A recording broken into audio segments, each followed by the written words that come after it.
अल्हम्दुलिल्लाह वस्सलातु वस्सलामु अला रसूलिल्लाह। Group of मसाइल और उनका हल ग्रुप में सवाल आयो है। मस्जिद जे मुतवली साहब हिकिड़े नमाज़ी जमाती भाउ खे मना कयो हुयो जो तूं अॼु ॾींहुं पुठियां मस्जिद में न अचिज। कुरो अहिड़ी मस्जिद में नमाज़ थींदी या न थींदी? अल्लाह के सही सुध अने सम्झ अता फरमाए। आउं त चाहियां अहिड़े मुतवलीअ खे तुरत बदिलायो खपे। सुवाल ई खपे जे मुतवलीअ जंहिं मना कई आहे जमातीअ खे मस्जिद में नथो अचणु ॾे, अहिड़ो मुतवली बरक़रार रखो या मुतवली चेंज कयो। मुतवली चेंज कयो अथवा इन जी इताद कीअं न कयो। मिणी खां वॾो ज़ालिम उहो इंसानु आहे जेको मस्जिद खां रोके जंहिं मस्जिद में अलाह जो ज़िक्र करे में अचे थो, त ही त ज़ालिम आहे, मुतवली न आहे।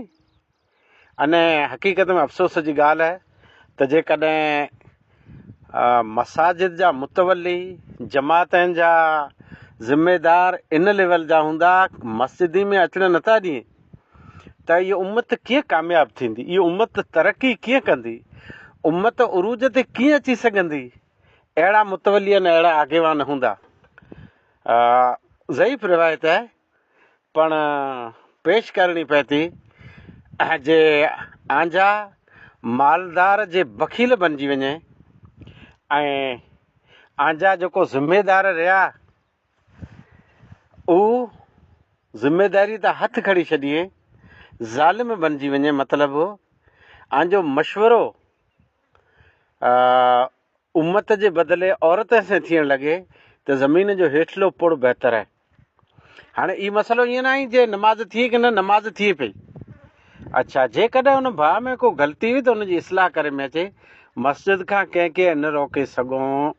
मस्जिद थी रोकणु ई न मुतवलीअ जो कमु आहे न आम जमातीअ जो कमु आहे। मस्जिद थी कंहिंखे न रोकियो, उहो त ख़ासो कमु करे थो न।